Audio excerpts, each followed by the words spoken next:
ವಿವರಣೆ ಎಸೆವುದು ಮಹಿಮಾಲಂಬ. ಬ್ರಹ್ಮನೆನಿಸಿ ಲೋಕವ ಸೃಜಿಸುತ್ತ ಬ್ರಹ್ಮಾದ್ಯಯನಾದಿಯ ನರುಪುತ್ತ ವಿಷ್ಣುವೆನಿಸಿ ಜಗಮಂ ಪಾಲಿಸುತ್ತ ವೈಷ್ಣವ ಜನರುಗಳಂ ಲಾಲಿಸುತ್ತ ರುದ್ರನೆನಿಸಿ ಓಲೈಸಿಕೊಳ್ಳುತ್ತ ಕ್ಷುದ್ರದ ಘವನುರೆ ಸಂಹರಿಸುತ್ತ ಈಶ್ವರನೆನಿಸಿ ವಹಿಸಿಕೊಳ್ಳುತ್ತ ಶಾಶ್ವತ ಸೌಖ್ಯಗಳ ನೀಡುತ್ತ ಸಾಧು ಸದಾ ಶಿವನಾಗಿ ಜಗತ್ತ ಬೋಧಿಸಿ ತನ್ನ ಪದವ ನೀಡುತ್ತ ಮತ್ತಾಯ ದೇವರ ಪೆಸರಿಂದ ಚಿತ್ತದೊಲವ ನೀವುತ್ತಿಯ ಕಂದ ಸೇವಕರಿಷ್ಟವ ನೀವಾ ಶಕ್ತಿ ಭಾವಿಸಿ ನಿನ್ನೊಡು ಸಂವಿಶಕ್ತಿ ವಾಣಿಯನಿಸಿ ವಾಕ್ಸಿದ್ಧಿಯನಿತ್ತು ಮಾಣದೆ ಲಕ್ಷ್ಮಿಯನಿಸಿ ಶುಭವಿತ್ತು ಗಿರಿಕೆಯನಿಸಿ ಸೌಭಾಗ್ಯವನಿತ್ತು ವರವಂಬಿಕೆಯನಿಸುತ್ತೊಲಿದಿತ್ತು ಯೋಗವನಿತ್ತು ಮನೋನ್ಮಯನೆನಿಸಿ ಭೋಗವನಿತ್ತ ಕುಂಡಲಿಯನಿಸಿ ಮತ್ತೆಯು ಬಹುನ ಮಂಗಳ ಬರಸಿ ತಕ್ಕದ ಕಿಳರೂಪಿಂದವತರಿಸಿ ತಾನೇ ಭುವನೇಶ್ವರಿಯಾಗಿ ಹಳು ನಾನಾ ಭಕ್ತ ಸುಖ ಪ್ರಲಯಹಳು ಶಿವನ ಕಥಾ ಗೋಷ್ಠಿಗೆ ಕಿವಿಗೊಡುವ ಶಿವನಂ ಹೊಗಳೆ ರಸನೆ ಕುಡಿಯಿಡುವ ಶಿವಮೂರ್ತಿಗಳಂ ನೆನೆ ಮುತ್ತಿರ್ಪ ಶಿವನೋಲಕದೊಳು ಸಲೆ ನೆಲೆಸಿರ್ಪ ಶಿವನಲ್ಲಿಯ ಪರಿಚರ್ಯವನುಳ್ಳ ಶಿವನರ್ಚನೆಯೊಳ ಕವಿರತಿಯುಳ್ಳ ಶಿವನ ಸಿಪದದೊಳಗೆರ ಕಥೆಯುಳ್ಳ ಶಿವ ಸಂಪದದೊಳು ಸುಸ್ಥಿತಿಯುಳ್ಳ ಶಿವನಿಗೆ ತನು ಮುಖ್ಯವನರ್ಪಿಸುತ್ತ ನವವಿಧ ಸದ್ಭಕ್ತಿಯೊಳೆಂತಿರುತ್ತ ಭಕ್ತಿಯ ರೂಪಿಂದಾಸವು ಬಿತ್ತು ಭಕ್ತರೊಳೈದಿರುವುದೆಲ್ಲ ಹೊತ್ತು ಈ ನವವಿಧ ಭಕ್ತಿಯ ಪಥದಿಂದ ಆನಿಕಿಳೀಶ್ವರನೊಲವಿಂದ ಅಷ್ಟೈಶ್ವರ್ಯಂ ಗುಣವಾರೆಂಬ ತುಷ್ಟಿ ಸದಾ ಸರ್ವಜ್ಞತೆಯೆಂಬ ನಿತ್ಯ ಸುಬೋಧಂ ಬೇರೊಂದೆಂಬ ಸತ್ಯಮೆನಲು ಸ್ವಾತಂತ್ರ್ಯಮಿದೆಂಬ ತಾನಳಿಯದ ಶಕ್ತಿತ್ವವದೆಂಬ ನಾನಾ ಶಕ್ತಿತ್ವಂ ತಾನೆಂಬ ಆರಂಗಂ ಈಶನ ಪದವಕ್ಕೂ ಮೀರಿದ ಭಕ್ತಿಗೆ ಅದೆ ಪದವಕ್ಕೂ ಆ ನಿಜ ಭಾಗ್ಯಂ ಸಿದ್ಧಿಸಿದವರು ಸೋನು ತಿಳಿಯ ಮುಕ್ತರ್ನೋಡವರು ಚಿತ್ತದು ಕೀಳನುಭೂತಿಯಲಿಕ್ಕು ಮತ್ತದು ತಾನೇ ಪವನವೆನಿಕ್ಕು ಸತ್ಯವಿದಿಂದ್ರಿಯದನುಭವದಿಂದ ಪ್ರತ್ಯಕ್ಷವೆನಿಕ್ಕುದು ಪೆಸರಿಂದ ಗುರುಹಂ ಕಂಡನುಭವಿಪುದರಿಂದ ಅರಿಯದನನುಮಾನದ ಪೆಸರಿಂದ ಆಗಳು ನುಡಿ ಬಿಡಿದರಿವುದರಿಂದ ಆಗಮವೆನಿಸುವುದಂತದರಿಂದ ತನುವಿನುಪಾದಿಯಲೇ ಮಾತೃತ್ವ ನಿನಗಾಗಮದಲಬಹುದು ಮೇಯತ್ವ ಅನುಭವ ಕೆಡಲ ಮೂದರ ನಳಿದು ಮನವಂ ಮೀರಿಹೆ ನುಡಿಗಳ ನುಡಿದು ಅದರಿಂ ನಿನ್ನೆಂಬೇರೊಂದಿಲ್ಲ ವಿದಿತಂ ತಿಳಿಬಂಧಂ ನನಗಿಲ್ಲ ಪ್ರತ್ಯಕ್ಷಾದಿಕ್ರಮಂ ನೆರೆಬಿಟ್ಟು ನಿತ್ಯ ಸುಖದೊಳಿರು ನಿಜ ಬಡಬಟ್ಟು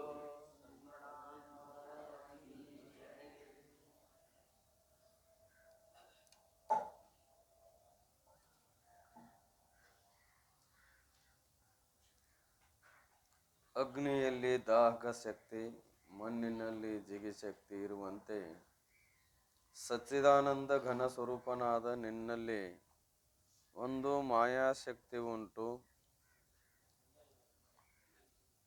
ಅಗ್ನಿಯಲ್ಲಿರುವ ದಾಹಕ ಶಕ್ತಿಯು ಮಣಿ ಮಂತ್ರ ಔಷಧಗಳು ಪ್ರತಿಬಂಧಕದಿಂದ ಇಲ್ಲೆಂದು ಪ್ರತಿಬಂಧಕ ಅಭಾವದಿಂದ ಉಂಟೆಂದು ಹೇಳಿಸಿಕೊಳ್ಳುವಂತೆ ನಿನ್ನಲ್ಲಿರುವ ಮಾಯಾಶಕ್ತಿಯು ಅಜ್ಞಾನ ಮತ್ತು ಜ್ಞಾನ ಈ ಅವಸ್ಥೆಗಳಲ್ಲಿ ಉಂಟಿಲ್ಲೆಂದು ಹೇಳಿಸಿಕೊಳ್ಳುತ್ತದೆ. ಈ ಲಕ್ಷಣಾತ್ಮಕ ಮಾಯಾ ಆಸಕ್ತಿಯೇ ಉತ್ಪತ್ತಿ ಇಲ್ಲದ್ದರಿಂದ ಅನಾದಿ ಎನಿಸುವುದು. ಪರಮ ಪೂಜ್ಯ ಶ್ರೋತ್ರಿಯ ಬ್ರಹ್ಮನಿಷ್ಠರಾದ ಶ್ರೀಮದ್ ಜಗದ್ಗುರು ಶಿವಾನಂದ ಅಪ್ಪವರ ಹಾಗೂ ಸಿದ್ಧಾರೂಢ ಅಪ್ಪ ಅವರ ಶ್ರೀಚರಣ ಅರವಿಂದಗಳಲ್ಲಿಯೂ ಪರಮ ಪೂಜ್ಯ ಶ್ರೋತ್ರಿಯ ಬ್ರಹ್ಮನಿಷ್ಠರಾದ ಶ್ರೀಮನ್ ನಿಜಗುಣ ಶಿವಯೋಗಿಗಳ ಹಾಗೂ ಜಗನ್ಮಾತೆಯ ಶ್ರೀಚರಣಾರವಿಂದಗಳಲ್ಲಿಯೂ ಪರಮ ಪೂಜ್ಯ ಶ್ರೋತ್ರಿಯ ಬ್ರಹ್ಮನಿಷ್ಠರಾದ ಶ್ರೀಮದ್ ಜಗದ್ಗುರು ಗುರುನಾಥಾರೂಢಪ್ಪ ಅವರ ಹಾಗೂ ಜಗದ್ಗುರು ಸದಾಶಿವಾನಂದಪ್ಪ ಅವರ ಶ್ರೀಚರಣಾರವಿಂದಗಳಲ್ಲಿಯೂ ಪರಮ ಪೂಜ್ಯ ಶ್ರೋತ್ರಿಯ ಬ್ರಹ್ಮನಿಷ್ಠರಾದ ಆರೂಢ ಜ್ಯೋತಿ ಶಿವಪುತ್ರ ಪಜ್ಜವರ ಹಾಗೂ ಎನ್ನ ಸದ್ಗುರುತ್ರಯರ ಶ್ರೀಚರಣಾರವಿಂದಗಳಲ್ಲಿಯೂ ಪರಮ ಪೂಜ್ಯ ಶ್ರೋತ್ರಿಯ ಬ್ರಹ್ಮನಿಷ್ಠ ಸದ್ಗುರು ಬಸವಾನಂದ ಅಪ್ಪವರ ಹಾಗೂ ಬಸವಾದಿ ಶಿವಶರಣರ ಶ್ರೀಚರಣಾರವಿಂದಗಳಲ್ಲಿಯೂ ಅನಂತ ದೀರ್ಘದಂಡವತ್ ಪ್ರಣಾಮಗಳನ್ನು ಸಮರ್ಪಿಸಿ ಸಭೆಯಲ್ಲಿ ಉಪಸ್ಥಿತರಿರುವ ತಮ್ಮೆಲ್ಲರಿಗೂ ಕೂಡ ವಂದಿಸಿ ಮಾಯಾ ಅನ್ನೋದು ಹೇಗೆ ಅದು ಅನ್ನುವಂಥ ವಿಚಾರವನ್ನು ಇಲ್ಲಿ ಪ್ರತಿಪಾದನೆ ಮಾಡಲಿಕ್ಕೆ ಆರಂಭ ಮಾಡಿದ್ದಾರೆ. 9 ಪ್ರಕಾರದಿಂದ ಹೇಳಲಿಕ್ಕೆ ಬಾರದ್ದು ಯಾವುದೋ ಅದಕ್ಕೇನಂತ ಕರೀತಾರೋ ಅಂದರೆ ಮಾಯಾ ಅಂತಾರ, ಪ್ರಕೃತಿ ಅಂತಾರ, ಅವಿದ್ಯಾ ಅಂತಾರ, ಅಜ್ಞಾನ ಅಂತೂ ಕೂಡ ಕರಿತಾ ಇದ್ದಾರೆ. ಇನ್ನೊಂದು ಹೆಸರಕ್ಕೆ ಅನೃತ ಅಂತೂ ಅದು 5 ಹೇಳುವಾಗ ಇನ್ನು ಹೇಳಿದ ಚಂದ್ರೋದಯದೊಳಗೆ ಅದಕ್ಕೆ 14 ಹೆಸರು ಅದಾವ. ಕೂಟಸ್ಥನು ಅಂತಾರ, ಅವ್ಯಯನು ಅಂತಾರ. ಹೀಗೆ ಒಂದೇ ಒಂದರಲ್ಲಿ ಫೇಲ್ ಆಗೋದೆಲ್ಲಿಪ್ಪ ಅಂದ್ರೆ ಅನಂತ ಅನ್ನುವ ಪದದಲ್ಲಿ. ಈಗ ಅಗ್ನಿಯಲ್ಲಿ ಏನದಪ್ಪ ಅಂದ್ರೆ ದಹಕ ಶಕ್ತಿ ಇರ್ತಾ ಇದೆ, ಮಣ್ಣಿನಲ್ಲಿ ಏನದಂದ್ರೆ ಜಿಗಿ ಶಕ್ತಿ ಇರ್ತಾ ಇದೆ. ಅಗ್ನಿಯಲ್ಲಿ ದಾಹಕ ಶಕ್ತಿ ಇರುವುದರಿಂದಲೇ ಅದು ಸುಡ್ತದ. ಅಗ್ನಿಯಲ್ಲಿ ಜಿಗಿ ಶಕ್ತಿ ಇರುವುದರಿಂದ ಏನಕ್ಕಂದ್ರೆ ಘಟಾದಿಗಳು ಮಣ್ಣಿನಲ್ಲಿ ಜಿಗಿ ಶಕ್ತಿ ಇರುವುದರಿಂದ ಘಟಾದಿಗಳು ಏನಕ್ಕವಂದ್ರೆ ತಯಾರಾಗ್ತವೆ. ಹಾಗೆ ಈ ಮಾಯಾಶಕ್ತಿಯು ಕೂಡ ಏನಪ್ಪ ಅಂದ್ರೆ ಸಚ್ಚಿದಾನಂದ ಘನ ಸ್ವರೂಪದಲ್ಲಿ ಇದೆ ಅಂತ. ಹೆಂಗೆ ಮಣ್ಣಿನಲ್ಲಿ ಜಿಗಿ ಶಕ್ತಿ ಅದ, ಆಮೇಲೆ ಅಗ್ನಿಯಲ್ಲಿ ದಾಹಕ ಶಕ್ತಿ ಅದ, ಹಂಗೆ ನಿನ್ನ ಸ್ವರೂಪದಲ್ಲಿ ಏನದ ಅಂದ್ರೆ ಮಾಯಾಶಕ್ತಿ ಒಂದು ಅದ. ಆದರೆ ಅಗ್ನಿಯಲ್ಲಿರುವ ದಾಹಕ ಶಕ್ತಿ ಏನಕ್ಕೈತೆ ಅಂದ್ರೆ ಮಣಿಮಂತ್ರ ಔಷಧಾದಿಗಳಿಂದ ಅಭಾವನೂ ಆಕೈತೆ. ನಿಗಿ ಉರಿತಿರ್ತದ ಕರೆ ಬೆಂಕಿ, ಆದರೂ ಕೂಡ ಸುಡ್ತಿರುವುದಿಲ್ಲ. ಮುಂದೆ ಮಣಿಮಂತ್ರ ಔಷಧಗಳಿಂದ ದೂರ ಆಯಿತು ಅಂದ್ರೆ ಮತ್ತೇನು ಮಾಡ್ತಾ ಇದೆ, ಸುಡ್ತಾ ಇದೆ ಅಂದ್ರೆ ಭಾವರೂಪ ಆಗ್ತಾ ಇದೆ. ಒಮ್ಮೆ ಒಮ್ಮೆ ಇಲ್ಲ ಅಂತ ಹೆಂಗೆ ಹೇಳಿಸ್ಕೊತಾ ಇದೆ.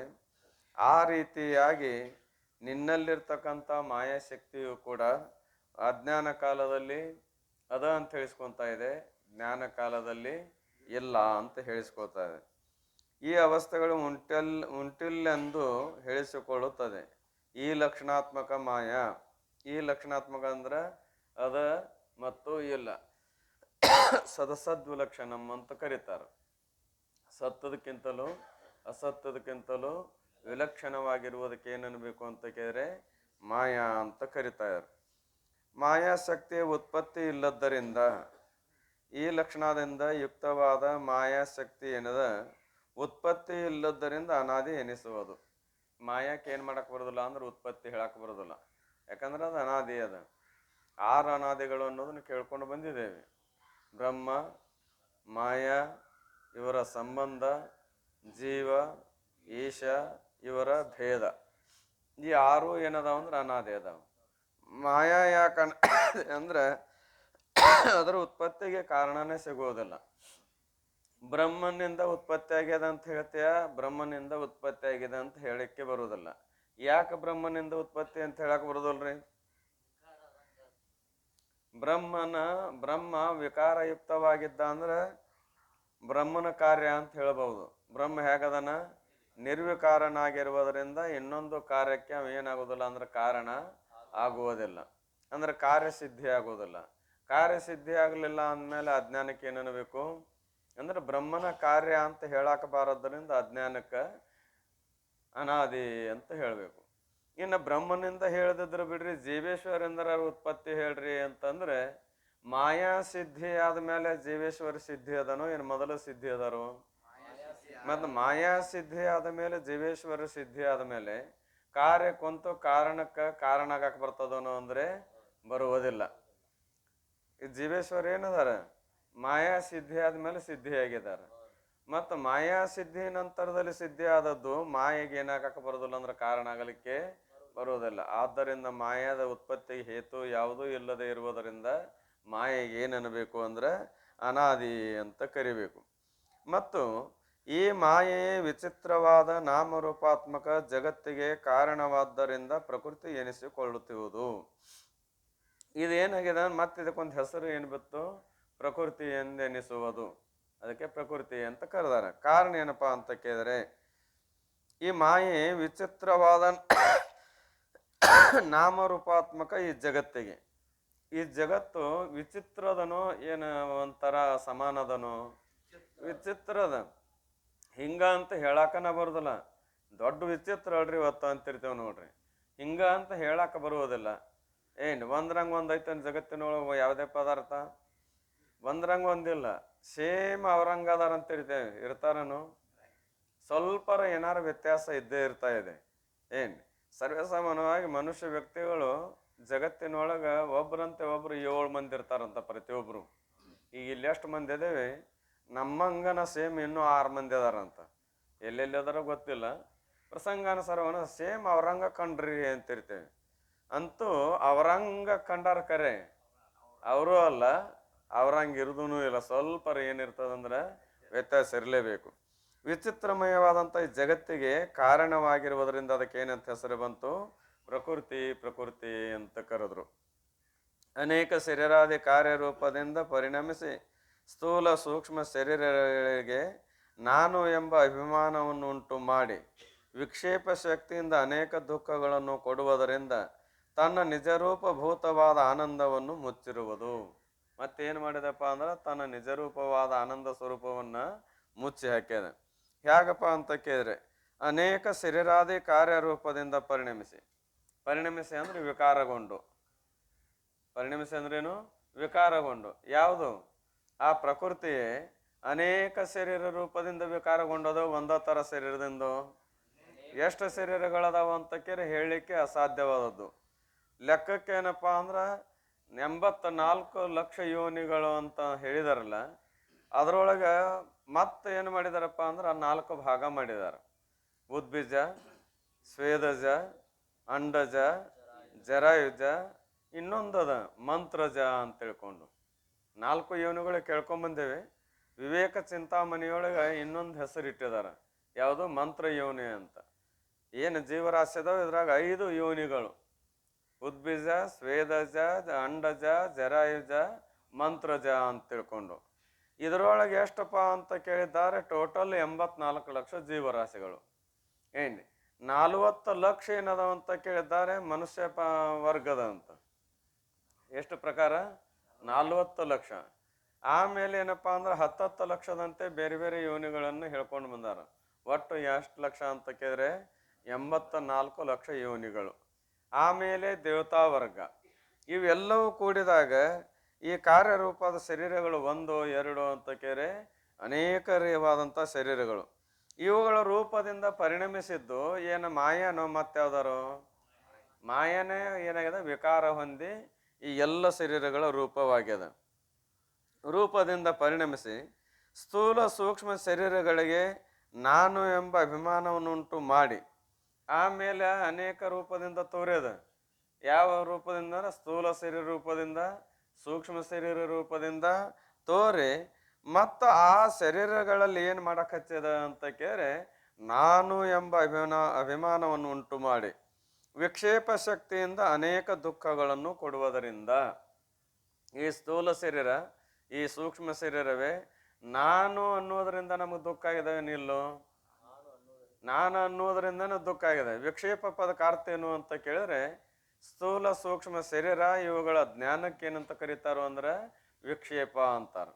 ಸ್ಥೂಲ ಸೂಕ್ಷ್ಮ ಶರೀರ, ಆಮೇಲೆ ಈ ಶರೀರಗಳ ಜ್ಞಾನ, ಇದಕ್ಕೆ ಏನಂತ ಕರೀತಾರ? ವಿಕ್ಷೇಪ ಅಂತ ಕರೀತಾರ.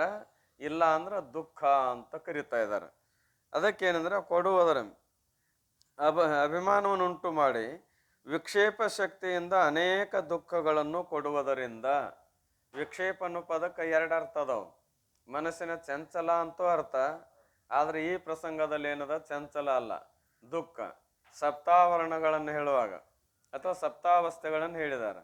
ಯಾವ್ಯಾವ ಅಂತ ಕೇಳಿದ್ರೆ ಅಜ್ಞಾನ, ಆವರಣ, ವಿಕ್ಷೇಪ, ಪರೋಕ್ಷ ಜ್ಞಾನ, ಅಪರೋಕ್ಷ ಜ್ಞಾನ, ಶೋಕ ನಿವೃತ್ತಿ, ನಿರಂಕುಶ ತೃಪ್ತಿ.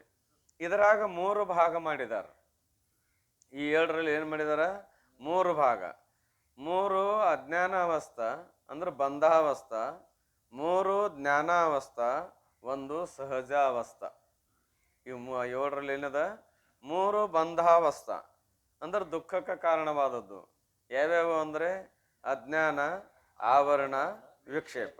ಇಲ್ಲಿ ವಿಕ್ಷೇಪ ಅಂದ್ರೆ ಚಂಚಲ ಅಂತ ಅರ್ಥ ಅಲ್ಲ. ಇಲ್ಲಿ ವಿಕ್ಷೇಪ ಪದಕ ಅರ್ಥ ಏನು ಅಂದ್ರೆ ದುಃಖ ಅಥವಾ ಸ್ಥೂಲ ಸೂಕ್ಷ್ಮ ಶರೀರ ಇವುಗಳ ಜ್ಞಾನ. ಇದಕ್ಕೇನಂತ ಕರೀತಾರ? ಬಂಧ ಅಂತಾರ, ಇಲ್ಲ ದುಃಖ ಅಂತಾರ, ಇಲ್ಲ ವಿಕ್ಷೇಪ ಅಂತಾರ. ವಿಚಾರ ಸಾಗರದಲ್ಲಿ 2ನೇ ತರಂಗದೊಳಗೆ ಬಂಧ ಅಂದ್ರೆ ಎದಕ್ಕೆ ಅನ್ಬೇಕು ಅನ್ನೋದನ್ನ ಅರ್ಥ ಮಾಡಿದಾರ. ಬಂಧ ಪದಕ ಅರ್ಥ ಏನು ಅಂತ ಕೇಳಿದ್ರೆ, ಬಂಧ ಅಂದ್ರೆ ಯಾವ್ದಕ್ಕೆ ಅನ್ಬೇಕು ಅಂತ ಕೇಳಿದ್ರೆ, ಅಹಂಕಾರ ಸೆ ಆದೇ ಲೇಕೆ ಜೋ ಅನಾತ್ಮ ಪದಾರ್ಥ ಸೋ ಬಂಧ ಕೈಯೇ ಅಂತ ಒಮ್ಮೆ ಹೇಳಿದಾರ. ಅಹಂಕಾರ ಸೆ ಆದಿ ಲೇಕೆ ಜೋ ಅನಾತ್ಮ ವಸ್ತು. ಅಹಂಕಾರವನ್ನೇ ಮೊದಲು ಮಾಡಿಕೊಂಡು ತೋರಾನು ತೋರಿಗೆ ದೇಹ ಪರ್ಯಂತರವಾಗಿ ಅನಾತ್ಮ ವಸ್ತುಗಳದಾವ, ಇವಕ್ಕೇನನ್ಬೇಕು? ಬಂಧ ಅಂದ್ರೆ ದುಃಖ ಅಂತ ಅರ್ಥ. 2ನೇ ಸಲ ಏನು ಮಾಡಿದ್ರು ಅಂದ್ರೆ ಇವಕ್ಕೂರ ಜ್ಞಾನ ಒಂದು ತಗೊಂಡ್ರು. ಅಹಂಕಾರ ಸೆ ಆದಿ ಲೇಕೆ ಜೋ ಅನಾತ್ಮ ವಸ್ತು ಅವ್ರ ತಾಕೆ ಜ್ಞಾನಕ್ಕೂ ಬಂಧ ಕಹಿಯೇ ಅಂತ. ಏನ್ರಿ? ಅಹಂಕಾರವನ್ನೇ ಮೊದಲು ಮಾಡಿಕೊಂಡು ಅನಾತ್ಮ ವಸ್ತುವಿನ ಜ್ಞಾನಕ್ಕೆ ಏನನ್ನಬೇಕು? ಬಂಧ ಅಂತ ಅಂದ್ರೆ ವಿಕ್ಷೇಪ ಅಂತ ಅದಕ್ಕೆ ಅರ್ಥ. ಏನ್ ವಿಕ್ಷೇಪ ಪದಕ ಅರ್ಥ ಏನು? ಸ್ಥೂಲ ಸೂಕ್ಷ್ಮ ಶರೀರ ಇವುಗಳ ಜ್ಞಾನ. ಅದಕ್ಕೆ ಏನಂತ ಕರೀತಾರ? ಬಂಧ ಅಂತಾರ, ವಿಕ್ಷೇಪ ಅಂತಾರ, ಇಲ್ಲ ದುಃಖ ಅಂತ ಕರಿತಾ ಇದಾರೆ. ಏನ್ ಅನೇಕ ದುಃಖಗಳನ್ನು ಕೊಡುವುದರಿಂದ ಏನು ಮಾಡಿ? ನಾನು ಅಂತ ಅಭಿಮಾನವನ್ನು ಪಡಿಸಿ ದುಃಖ ಕೊಟ್ಟದೋ ನಾನು ಅನ್ನೋದಿರ್ಲಾರ್ದನು. ಈ ಸ್ಥೂಲ ಸೂಕ್ಷ್ಮ ಶರೀರಗಳಲ್ಲಿ ನಾನೆಂಬ ಭ್ರಾಂತಿ ನಮಗೇನು ಮಾಡಿದೆ ಎಲ್ಲರಿಗೂ ಅಂತ ಕೇಳಿದ್ರೆ ದುಃಖಕ್ಕೆ ಕಾರಣದ. ಇದರಲ್ಲಿ ನಾನು ಅನ್ನುವ ಬುದ್ಧಿ ಹೋಯ್ತು ಅಂದ್ರೆ ಅಂದ ಏನಿಲ್ಲಪ್ಪ ಅಂತ ಕೇಳಿ ನಾ ದುಃಖಿ ಅನ್ನೋ ಭಾವ ಹೋಗಿಬಿಡ್ತಾ ಇದೆ. ಏನು ಹೋಗ್ತಾ ಇದೆ? ನಾ ದುಃಖಿ ಅನ್ನೋ ಭಾವ ಹೋಗ್ತಾ ಇದೆ. ಭಾವ ಬಂದಿತ್ತು, ಭಾವ ನಿವೃತ್ತಿ ಆಗ್ತಾ ಇದೆ. ಆನಂದ ಸ್ವರೂಪ ಮಾತ್ರ ಯಾವಾಗಲೂ ಅದು ಎದ್ದುದ್ದನದ. ಏನ್ ಅಭಿಮಾನವನ್ನುಂಟು ಮಾಡಿ ವಿಕ್ಷೇಪ ಶಕ್ತಿಯಿಂದ ಅನೇಕ ದುಃಖಗಳನ್ನು ಕೊಡುವುದರಿಂದ ತನ್ನ ನಿಜರೂಪಭೂತವಾದ ಆನಂದವನ್ನು, ತನ್ನ ನಿಜವನ್ನು ಅಥವಾ ತನ್ನ ನಿಜಭೂತ ರೂಪವಾದ ಆನಂದ ಅಂದ್ರೆ ಅರ್ಥ ಏನು? ಆನಂದ ಸ್ವರೂಪ ಅಂದ್ರನೇ ತನ್ನ ನಿಜ ರೂಪ. ತನ್ನ ನಿಜ ರೂಪ ಅಂದ್ರನೇ ಏನಂತ ಕೇಳಿದ್ರೆ ಆನಂದ ಸ್ವರೂಪ. ಆನಂದ ಬೇರೆ, ನಿಜ ರೂಪ ಬೇರೆ ಅಲ್ಲ. ಅದಕ್ಕೆ ನಿಜ ರೂಪ ಆನಂದ ಅಥವಾ ಆನಂದ ರೂಪ ನಿಜ. ಇದೇನದಪ್ಪ ಅಂತ ಕೇಳಿ ಇದನ್ನ ಮುಚ್ಚಾಕಿ ಅದ.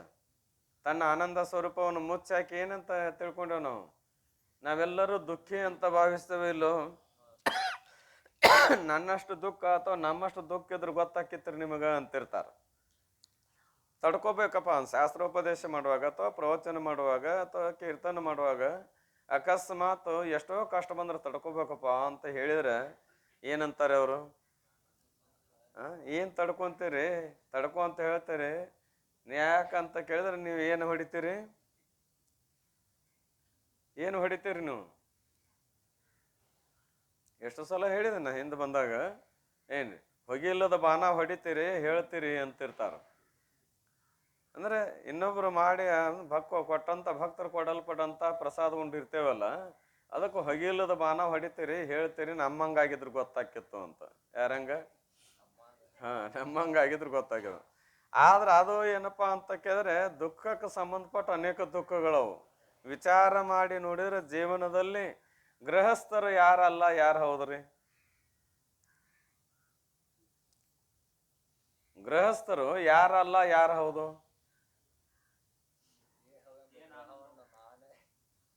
ಯಾರಲ್ಲ ಯಾರು ಹೌದು ಅಂತ ಕೇಳಕ್ ಹೋದ್ರ ಶಾಸ್ತ್ರ ದೃಷ್ಟಿಯಿಂದ ವಿಚಾರ ಮಾಡಿದ್ರೆ ಗೃಹಸ್ಥರ ಅನ್ಲಾರ್ದವ್ರು ಇಲ್ಲ ಅಂದ್ರೆ ಎಲ್ಲರೂ ಗೃಹಸ್ಥರ ಅದೇವಿ. ಎಲ್ಲರೂ ಏನದೇವಿ? ಗೃಹಸ್ಥರವೆ. ಅದರಾಗ ಮತ್ತೊಂದಿಟ್ಟು ಅಭಿಮಾನ ಪಟ್ಟು ನಂದಂತ ಹಿಡ್ಕೊಂಡು ಅದೊಟ್ಟು ಗೃಹಸ್ಥಾಶ್ರಮ ಹೆಚ್ಚಿಗೆ ಅದು ಆಗ್ಯದ. ವಿಚಾರ ಮಾಡಿದ್ರೆ ಎಲ್ಲರೂ ಯಾರದೇವಿ? ಗೃಹಸ್ಥರ ಅದೇವಿ. ಗೃಹ ಅಂದ್ರೆ ಮನೆ, ಮನೆ ಅಂದ್ರೆ ಸ್ಥೂಲ ಶರೀರ. ಮನೆ ಎಲ್ಲಿ ವಾಸ ಅದೇವಿ ನಾವೆಲ್ಲರೂ? ಈ ಸ್ಥೂಲ ಸೂಕ್ಷ್ಮ ಶರೀರದಲ್ಲೇ ಇದ್ದುಕೊಂಡು ವಾಸ ಮಾಡ್ಕೊಂಡು ವ್ಯವಹಾರ ಮಾಡ್ತೇವೆ ನಿರ್ಲಾರ್ದನು. ಮತ್ತು ನಾವೆಲ್ಲರೂ ಯಾರದೇವಿ?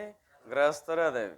ಗೃಹಸ್ಥರಾಗಿದ್ದು ಕೂಡ ನಾವು ಮುಕ್ತರಾಗಬೇಕಾಗಿತ್ತಂದ್ರೆ ಗೃಹಸ್ಥ ಏನು ಗ್ರಹ ಅದಲ್ಲ, ಗ್ರಹದ ಅಭಿಮಾನ ಬಿಡಬೇಕು. ಈ ಗ್ರಹದ ಅಭಿಮಾನ ಬಿಡ್ಬೇಕಲ್ರಿ. ಏನು ಅಭಿಮಾನ ಅದ? ನಾನು ನಂದು, ನಾನು ನಂದು. ಈ ಅಭಿಮಾನ ಎಲ್ಲಿ ತನ ಬಿಡುವುದಿಲ್ಲ, ಅಲ್ಲಿ ತನ ಏನಪ್ಪಾ ಅಂದ್ರೆ ನಾವು ಏನಾಗೋದಿಲ್ಲ ಅಂತಾರೆ, ಮುಕ್ತರಾಗಲಿಕ್ಕೆ ಸಾಧ್ಯವಿಲ್ಲ.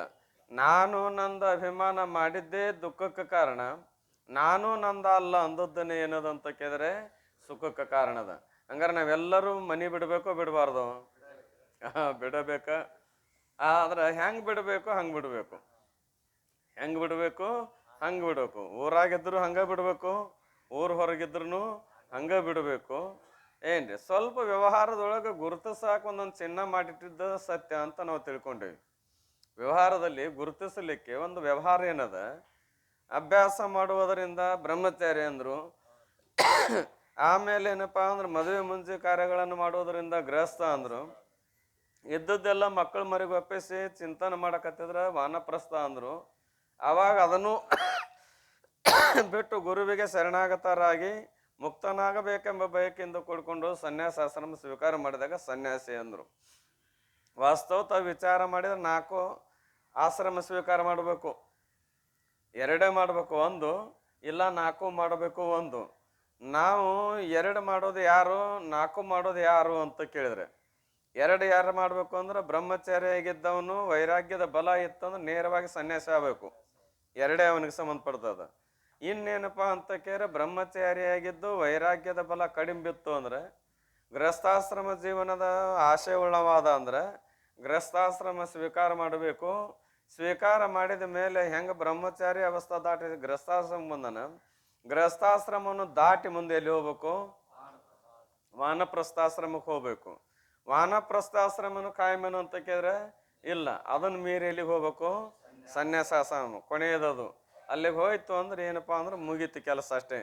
ಮತ್ತೀಗ ನಾವು ಎಲ್ಲರೂ ಗೃಹಸ್ಥಾಶ್ರಮ ಸ್ವೀಕಾರ ಮಾಡಿದವರು.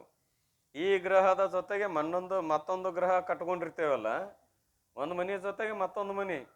ಅವು 2 ಮನೆ ಸ್ವೀಕಾರ ಮಾಡಿದ ಮೇಲೆ, ಈ ಮನೆನೂ ಸ್ವೀಕಾರ ಆ ಮನೆನೂ ಸ್ವೀಕಾರ ಮಾಡಿದ ಮೇಲೆ ಕೊನೆಗೆ ಏನು ಮಾಡಬೇಕು? 2 ಮನೆ ಬಿಟ್ಟು ಮೊದಲ ಏನಪ್ಪಾ ಅಂದ್ರೆ 1 ಮನೆ ಬಿಟ್ಟು ಮುಂದೆ 3ನೇ ಹಸ್ತಕ್ಕೆ ಹೋಗ್ಬೇಕು.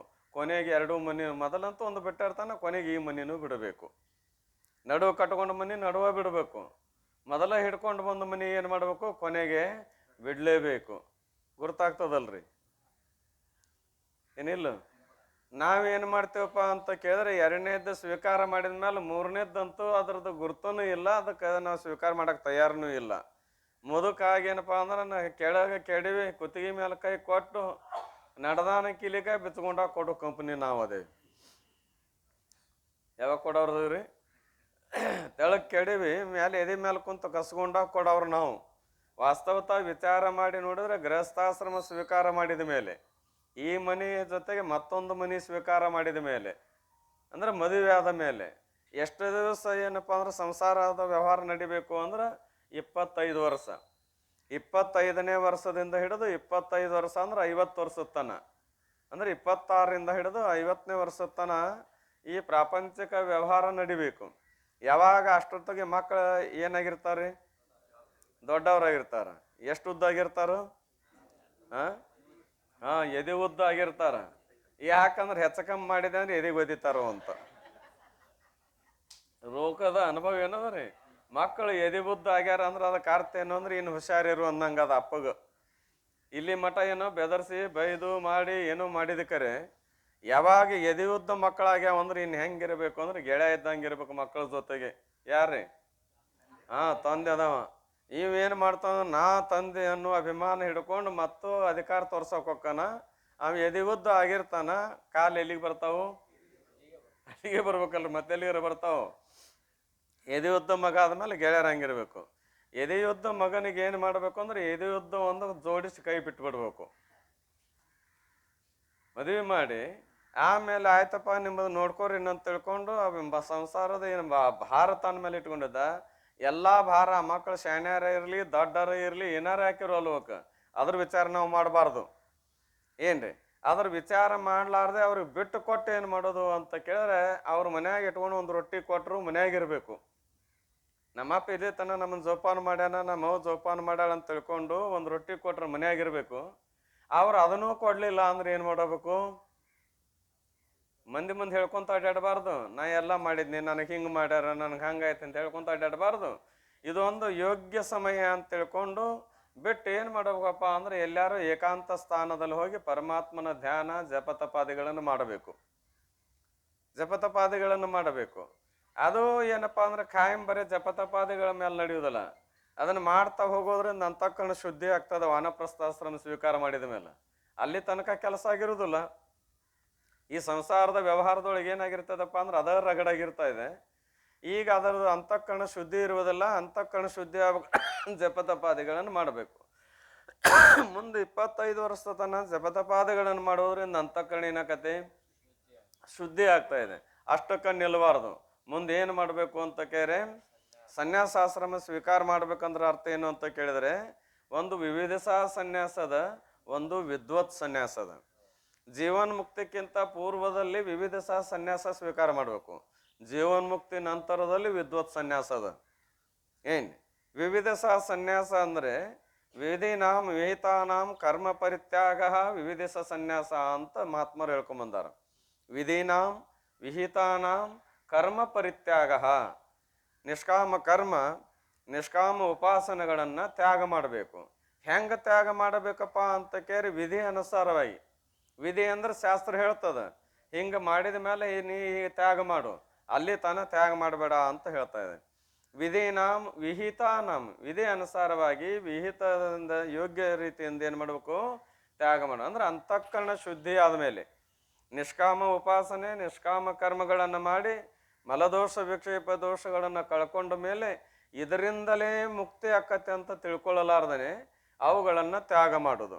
ತ್ಯಾಗ ಮಾಡೋ ಪದಕ್ಕೆ ಅರ್ಥ ಏನು ಅಂದರೆ ಇವುಗಳಿಂದ ಮುಕ್ತಿ ಇಲ್ಲ ಅಂತ ತಿಳಿದು ಮುಂದೇನಪ್ಪ ಅಂದ್ರೆ ಗುರು ಸನ್ನಿಧಾನಕ್ಕೆ ಹೋಗ್ಕನಲ್ಲ, ಇದಕ್ಕೆ ವಿವಿಧ ಸನ್ಯಾಸ ಅಂತಾರೆ. ಮಲದೋಷ ವಿಕ್ಷೇಪ ದೋಷ ಕಳ್ಕೊಂಡು ಸಾಧನ ಚತುಷ್ಟಯ ಸಂಪನ್ನ ಯುಕ್ತನಾಗಿ ಶ್ರೋತ್ರಿಯ ಬ್ರಹ್ಮನಿಷ್ಠ ಗುರುವಿಗೆ ಶರಣಾಗತನಾದ ಅಂದ್ರೆ ಇದು ವಿವಿಧ ಸನ್ಯಾಸ.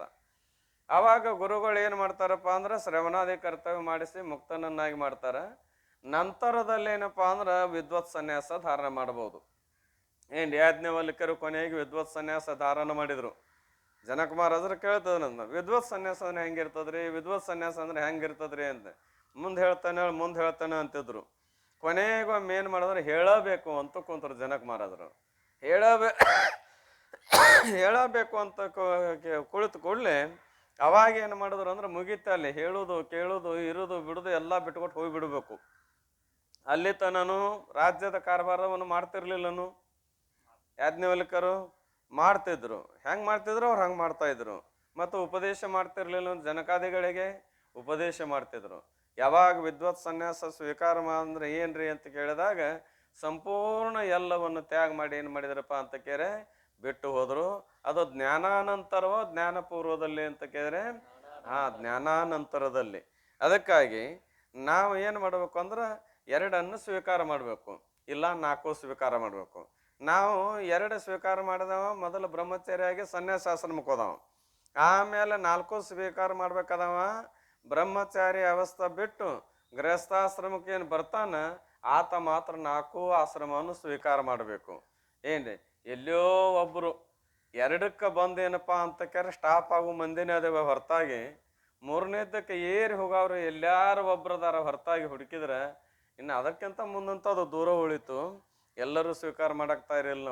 ನಾವೇನು ತಿಳ್ಕೊಂಡೇವಿ ಅಂತ ಕೇಳಿದ್ರೆ ಗೃಹಸ್ಥಾಶ್ರಮಕ್ಕೆ ಬಂದ ಕೂಡಲೇ ಸಂಸಾರದ ಬಾಹುಲ್ಯದಲ್ಲಿ ಮನಸ್ಸು ಸೋತು ಏನು ಬಾ ಅಂತೀರಿ, ನಮಗೆ ಸಾಕಾಗ್ಯದ ಅಂತ ತಿಳ್ಕೊಂಡು ಎಲ್ಲಿಗೆ ಹಚ್ತಾರೆ ಕೈ ಅಂತೇಳಿ ನಮ್ಮನ್ನೇ ಕುತ್ತಿಗೆ ಕೈ ಹಚ್ಚಿ ಬಿಡ್ತೇವೆ. ಕುತ್ತಿಗೆ ಕೈ ಹಚ್ಚಿದ್ರೆ ಅಷ್ಟರಲ್ಲಿ ನಿನ್ನ ಕರ್ತವ್ಯ, ನಿನ್ನ ಶಕ್ತಿ ಅದ, ಇನ್ನು ನಿನಗೆ ಮಾಡಕ್ಕೆ ಅಧಿಕಾರ ಅದ. ಆದ್ರೆ ನೀ ಏನು ಮಾಡಿಪ್ಪ ಅಂತ ಕೇಳಿದ್ರೆ ಜೋತ್ಕೊಂಡು ಸಂಸಾರದ ಮೋಹಕ್ಕಾಗಿ ಅದೇ ಹೆಂಗ್ರಿ ಅಂತಿ. ಈಗ ಅಕಸ್ಮಾತ್ ಗೃಹಸ್ಥಾಶ್ರಮ ಸ್ವೀಕಾರ ಮಾಡಿ ಮಕ್ಕಳು ಮರಿ ಮಾಡಿದವ್ರಿಗೆ ಇನ್ನು ಸಾಕು ಬಿಡ್ರಿ ಅದನ್ನ ಎತ್ತಾಗ ಬರ್ರಿ ಅಂತಂದ್ರೆ ಉಗುಳ್ಯಾರಪ್ಪ ನಮಗೆ ಊರಾಗ ಮಂದಿ. ಏನು ಮಾಡ್ತಾರ, ಊರಾಗ ಮಂದಿ ಉಗುಳ್ಯಾರಪ್ಪ ನಮ್ಮ ಮಗ ಇಷ್ಟು ದಿನ ಸಂಸಾರ ಮಾಡಿದ, ಈಗ ಸಾಕಾಗೈತೆ, ಎಲ್ಲ ನೀಗದಂಗೆ ಆಗೈತಿ, ಬಿಟ್ಕೊಡು ಸನ್ಯಾಸಿ ಆಗಕ್ಕೆ ಹೋಗ್ಯಾನ ಅಂತ ತಿಳ್ಕೊಂಡು ಅಂತಾರೆ. ಯಾಕೆ ಬೇಸ್ಕೊಳ್ಳೋದೇನು ಕೆಲಸ ಅಂತ ತಿಳಿದು ಮಂದಿ ಮ್ಯಾಲ ಏನಪ್ಪ ಅಂದ್ರೆ ನೆವ ಹಾಕಿ ಮತ್ತು ನಾವು ಏನು ಮಾಡ್ತೇವಿ, ಎದರನ್ನೋಣ ಏನು ವಿಕ್ಷೇಪ ಶಕ್ತಿಯಿಂದ ಅನೇಕ ದುಃಖಗಳನ್ನು ಕೊಡುವುದರಿಂದ ತನ್ನ ನಿಜ ಸ್ವರೂಪಭೂತವಾದ ಆನಂದವನ್ನು ಮುಚ್ಚಿರೋದು. ಈ ದೇಹಾದಿಗಳಿಗಿಂತಲೂ ಭಿನ್ನವಾಗಿ ಸದ್ರೂಪದಿಂದ ತನ್ನ ನಿಜವನ್ನು ಇಲ್ಲೆನಿಸಿ ಮತ್ತೇನು ಮಾಡಿದೆಪ್ಪ ಅದು ಮುಚ್ಚಿ ಹಾಕೋದಷ್ಟ ಕೆಲಸ ಮಾಡಿಲ್ಲ, ಇದ್ದದ್ದನ್ನು ಇಲ್ಲನ್ನಾಕ ಹಚ್ಚದ. ಸದ್ರೂಪವಾದ ತನ್ನ ಪರಬ್ರಹ್ಮ ಸ್ವರೂಪನೇ ಉಳ್ಳ ಬ್ರಹ್ಮವನ್ನು ಇಲ್ಲೆನಿಸೋದು. ಬ್ರಹ್ಮ ಸದ್ರೂಪವು ಏನು ಸದ್ರೂಪವು? ಸದ್ರೂಪ ಅಂದ್ರೆ ಯಾವಾಗಲೂ ಇರುವುದು, ಯಾವಾಗಾರ ಒಮ್ಮೆ ಯಾವಾಗಲೂ ಇರುವುದು. ಏನೇ ತ್ರಿಕಾಲ ಅಬಾಧ್ಯವಾದಂಥ ಸ್ವರೂಪ ತಂದು ಅಂಥದ್ದಿದ್ರೂ ಕೂಡ ಇದ್ದದ್ದಕ್ಕಿಲ್ಲಿ ಏನು ಅನ್ನಕಚ್ಚದ ಇಲ್ಲ ಅಂತ ಅನ್ಲಿಕ್ಕೆ ಹಚ್ಚದ. ಏನ್ರಿ ಮತ್ತೇನು ಮಾಡಿದಪ್ಪ ಅಂದ್ರೆ ಚಿದ್ರೂಪವನ್ನು ಮರೆ ಮಾಡಿ ಇಲ್ಲ ಅನ್ನ ಕಷ್ಟ ಹಚ್ಚಿಲ್ಲ, ಮತ್ತೆ ಮರೆ ಮಾಡಿ ತೋರುವುದಿಲ್ಲ. ಇಲ್ಲ ತೋರುವುದಿಲ್ಲ. ಇಲ್ಲ ಅಂದ್ರೆ ಅಸತ್ವ ಆಪಾದಕ ಆವರಣ. ತೋರುವುದಿಲ್ಲ ಅಂದ್ರೆ ಆಭಾನ ಆಪಾದಕ ಆವರಣ. ಅಸತ್ವ ಆಪಾದಕ ಆವರಣ ಅಂದ್ರೆ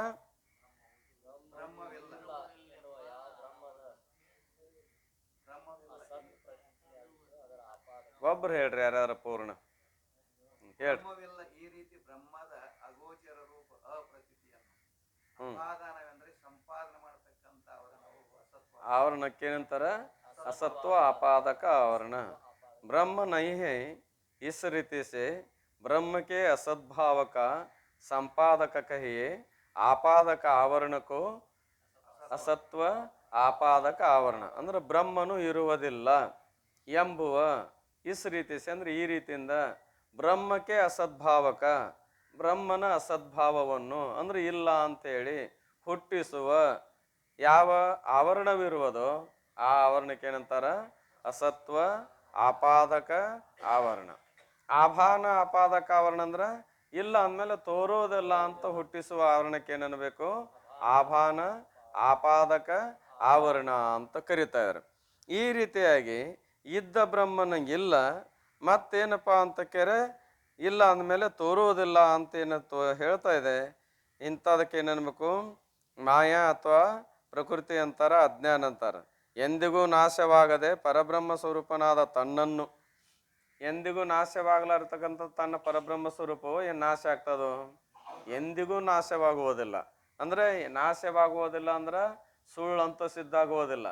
ನಾಶ ಅಂದ್ರೆ ದೇಹ ನಾಶಕತ್ತ ಹಿಂಗ ನಾಶ ಅಲ್ಲ, ಘಟಪಟಾದಿಗಳು ನಾಶಕವಲ್ಲ ಹಂಗಲ್ಲ। ಎಂಥ ನಾಶ ಬಾಧ ರೂಪ ನಾಶವಾಗುವುದಿಲ್ಲ। ಅಂದ್ರೆ ನಾಶದಲ್ಲಿ ಪ್ರಕಾರಗಳು ಎರಡು ಅದಾವ, ಒಂದು ಬಾಧ ರೂಪ ನಾಶ, ಒಂದು ನಾಶ ರೂಪ ನಾಶ। ಅದಕ್ಕೆ ನಿವೃತ್ತಿ ಅಂತ ಶಬ್ದ ಇಟ್ಟಾರ। ಬಾಧ ರೂಪ ನಿವೃತ್ತಿ, ನಾಶ ರೂಪ ನಿವೃತ್ತಿ। ಫರಕೇನಪ್ಪ ಎರಡಕ್ಕೂ ಅಂತ ಕೇಳಿದ್ರೆ ಬಾಧ ರೂಪ ನಿವೃತ್ತಿಯಲ್ಲಿ ಪ್ರತಿಯೋಗಿಯ ಅಪೇಕ್ಷೆ ಇಲ್ಲ।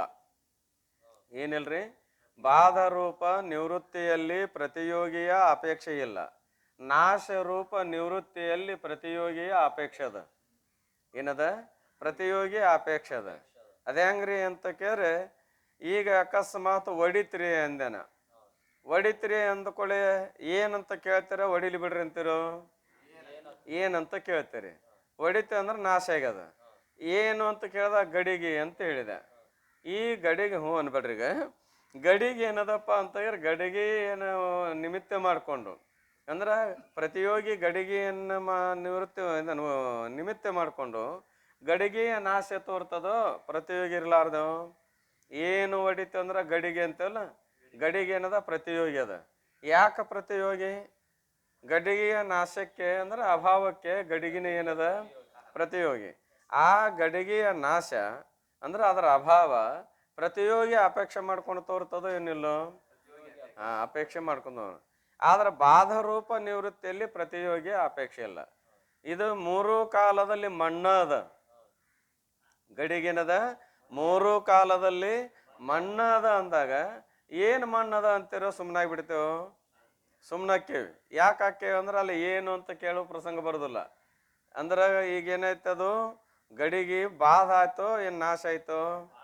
ಬಾಧ ಆಯ್ತು। ಬಾಧ ಆತಂದ್ರೆ ಸುಳ್ಳು ಅಂತ ಸಿದ್ಧ ಆಯ್ತು। ವ್ಯವಹಾರ ನಡೆದಿರಬೇಕು, ಸುಳ್ಳಂತ ತಿಳಿದಿರಬೇಕು, ಅದಕ್ಕೆ ಬಾಧ ಅಂತಾರ। ವ್ಯವಹಾರ ನಡೆದಂಗಾಯ್ತು ಅಂದ್ರೆ ಅದಕ್ಕೆ ಏನಂತಾರ ನಾಶ ಅಂತಾರ।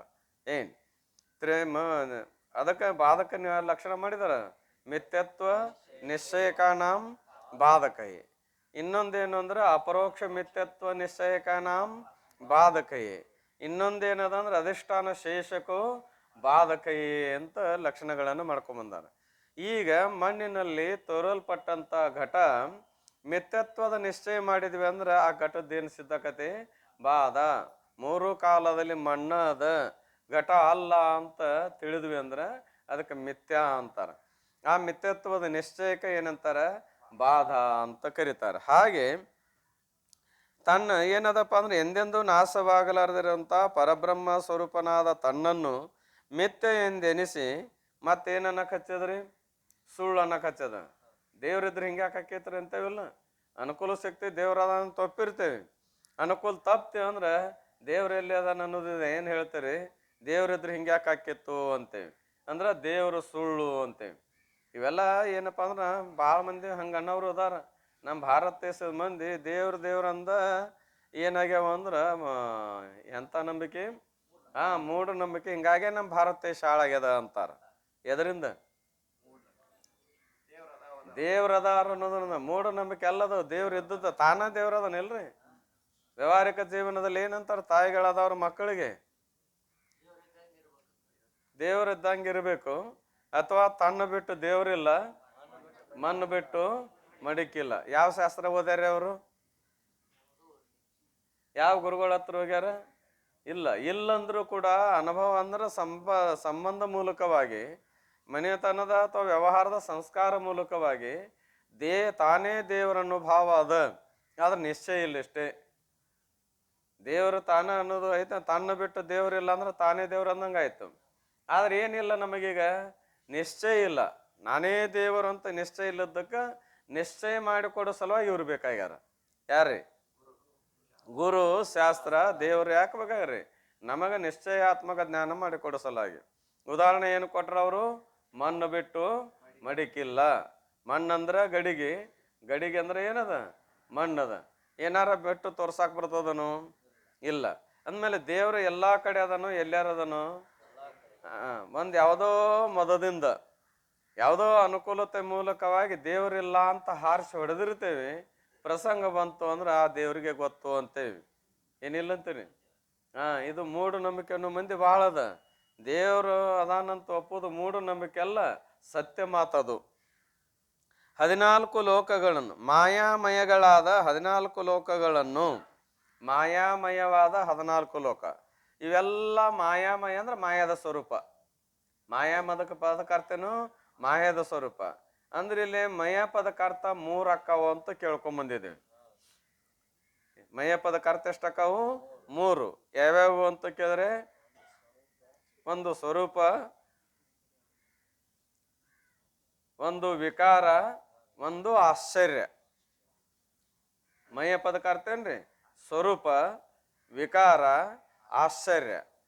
ಸ್ವರೂಪ ಅಂದಾಗ ಬ್ರಹ್ಮಮಯ ಅಥವಾ ಚಿನ್ಮಯ, ಸಣ್ಮಯ, ಆನಂದಮಯ, ನಿತ್ಯಮಯ. ಇಲ್ಲೇನದ? ಮಯ ಪದಕಾರ್ಥ ಸ್ವರೂಪ. ಆನಂದಮಯ, ಬ್ರಹ್ಮ ಹೆಂಗದನ?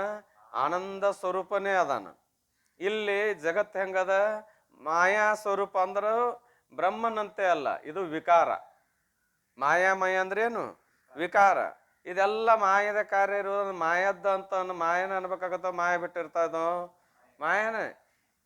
ಇದು ಇಲ್ಲಿ ವಿಕಾರ. ಇನ್ನು ಆಶ್ಚರ್ಯಕರವಾದ ಸಂಗತಿ ಹೇಳಿದಾಗ ಏನದ? ಮಯ ಪದಕರ್ತ ಆಶ್ಚರ್ಯಕರ. ಹೇಗಪ್ಪ ಅಂದ್ರೆ, ಈಗ ಮಳೆ ಆಗ್ಯದ ಭಯಂಕರ. ಆ ಕಡೆ ಉತ್ತರ ಭಾರತದ ಕಡೆ ಆಸಾಮ್ ಮೊದಲು ಮಾಡಿಕೊಂಡು ಎಷ್ಟೋ ಹಳ್ಳಿಗಳು ಮುನ್ಗ್ಯಾಂತೆ. ಇಲ್ಲ ಸಾಮಾನ್ಯವಾಗಿ ಉದಾಹರಣೆಯಲ್ಲಿ ಪಂಢರಪುರವು ಜಲಮಯವಾಗಿದೆ ಅಂತ. ಯಾವುದು?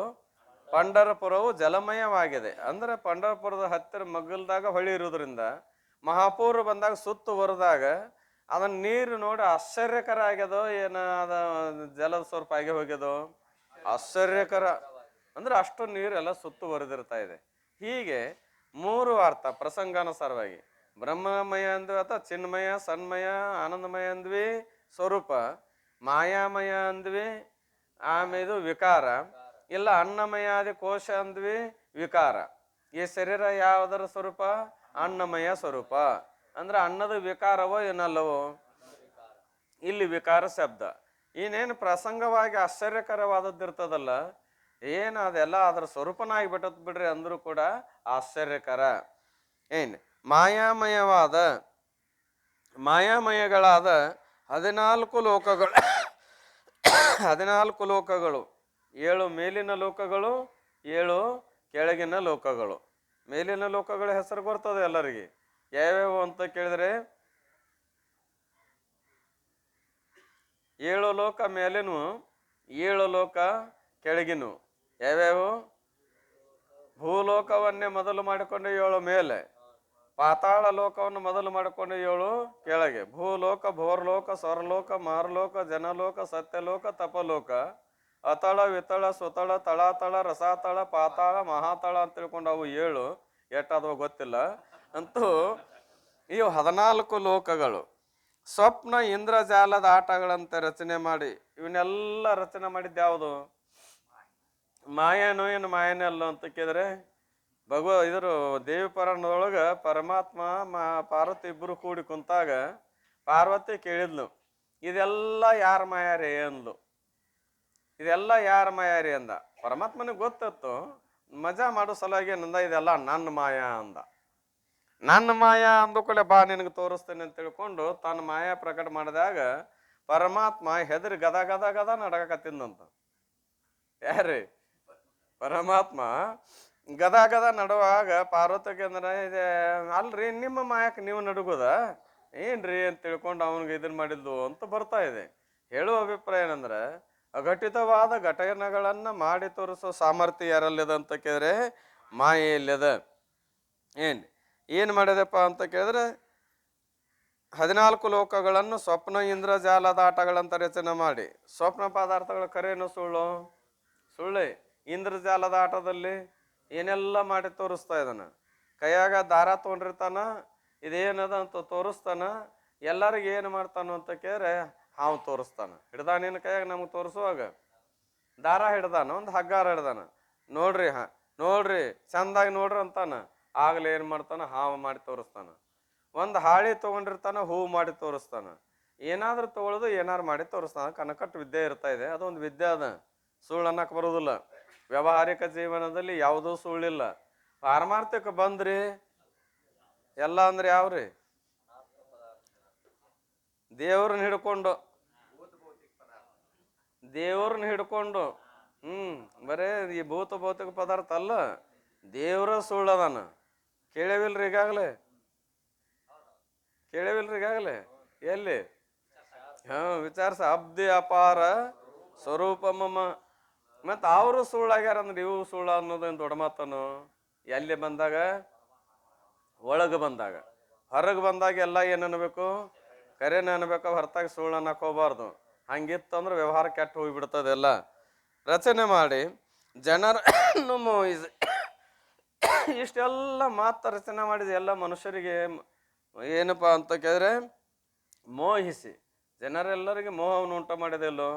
ನಿತ್ಯದ ಪದ ವರ್ಣನೆ ಮಾಡುವಾಗ ಉದಾಹರಣೆ ಕೊಟ್ಟಿದ್ದಾರೆ. ಜ್ಞಾನ ಪ್ರತಿಪಾದನ ಸ್ಥಳದಲ್ಲಿ ನಿತ್ಯದ ಪದ ವರ್ಣನೆ ಮಾಡುವಾಗ ಏನು ಮಾಡ್ಯಾರಿ? ಘಟವೇ ಹುಸಿ ಘಟವೇ ದಿಟದಂತೆ ತೋರಿ ಮೋಹಿ ಪದನು ಏನೆಂಬೆ. ಏನು ಹೇಳಿ ನೀನು ವಯ್ಯಾರ ಅಂದಾರ. ಎದಕ್ಕೆ? ಘಟಕ್ಕೆ, ಮಣ್ಣಿನಲ್ಲಿ ತಯಾರವಾದ ಘಟಕ್ಕೆ ಏನಂದಾರ? ಏನು ಹೇಳಿ ನೀನು ವಯ್ಯಾರ ಅಂತ. ಯಾಕಂದ್ರ ನೀನು ಮೊದಲೂ ಇಲ್ಲ, ಕೊನೆಗೂ ಇಲ್ಲ, ನಡುವನೂ ಇರುವಿಕೆ ನಿನಗಿಲ್ಲ. ಇಲ್ಲದೆ ನೀ ಎಲ್ಲರಿಗೆ ಖರೆ ಅನ್ನುವಂಗೆ ತೋರಿ ಎಲ್ಲರನ್ನು ಮೋಹಗೊಳಿಸಿ ಎಲ್ಲ ಏನು ಹೇಳಿ ಅಂತ. ಅದೇ ಇಲ್ಲಿ ಅದ. ಈಗ ಏನಂತ ಕೇಳಿದ್ದಾದ್ರೆ, ಇಲ್ಲ ಮೋಹಿಸಿ ಇವು ಸತ್ಯವಾದವುಗಳೆಂದು ಅವರ ಮುಖದಿಂದ ನುಡಿಸಿ. ಘಟ ಸತ್ಯ ಅಂತೇವೆ, ಮಿಥ್ಯ ಅಂತೇವೆ. ನಾವು ಸತ್ಯ ಅಂತೇವೆ. ಐತೆ ಅನ್ನೋದು ಮತ್ತೆ ಇದ್ರ ಸತ್ಯ ಅನ್ಬೇಕು, ಇಲ್ಲದಿದ್ರು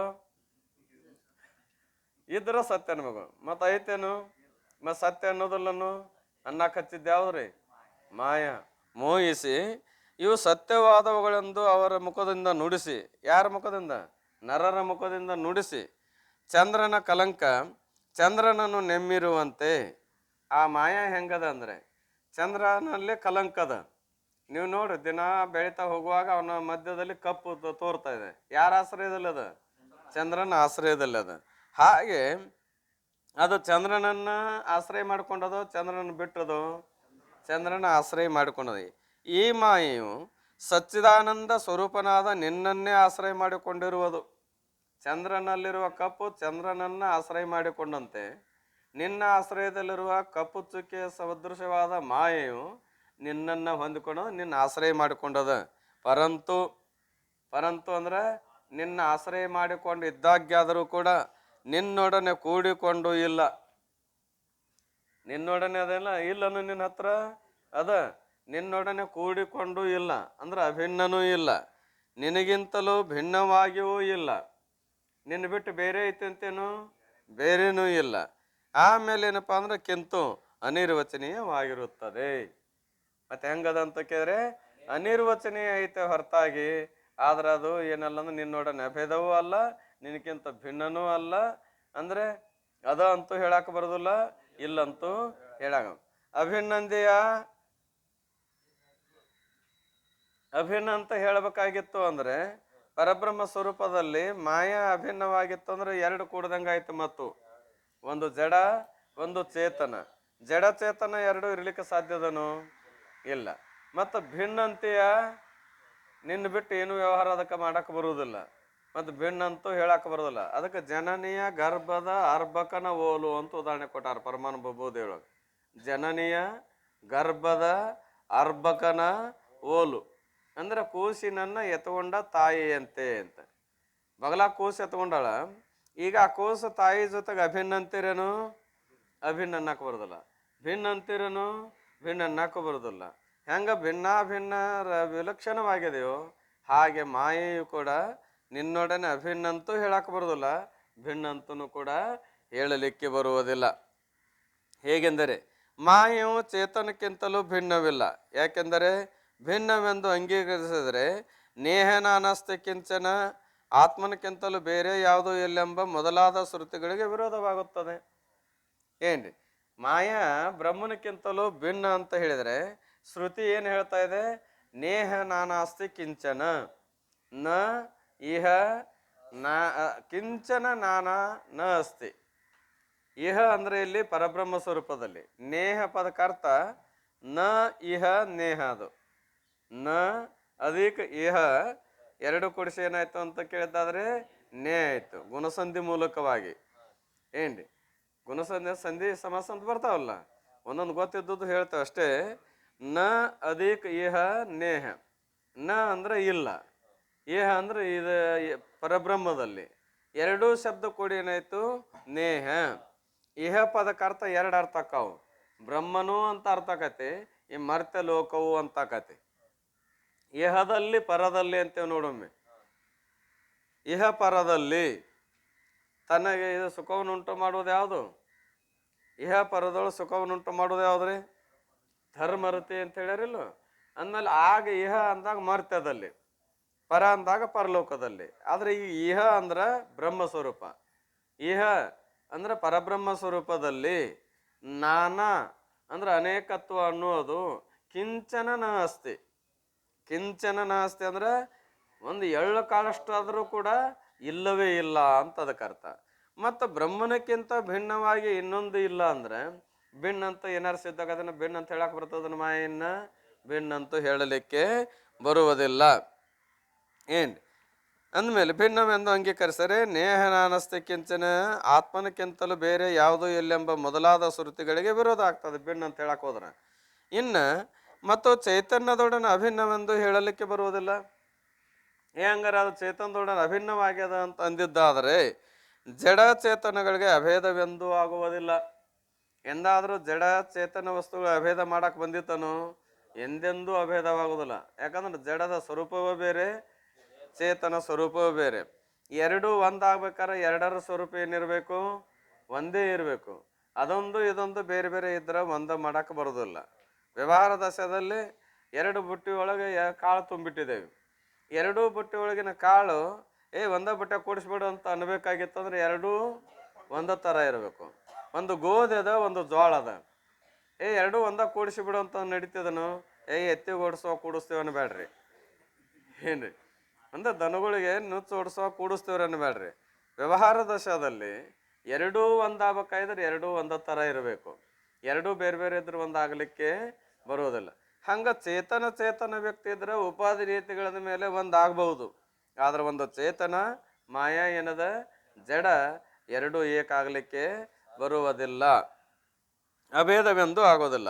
ಮತ್ತು ಮಾಯಾ ಚೇತನಗಳಿಗೆ ಭೇದಾಭೇದವಾದರೂ ಹೇಳಲಿಕ್ಕೆ ಬರುವುದಿಲ್ಲ. ಇಲ್ರಿ, ಭಿನ್ನನೂ ಅದ ಅಭಿನ್ನನೂ ಅದ ಅಂತ.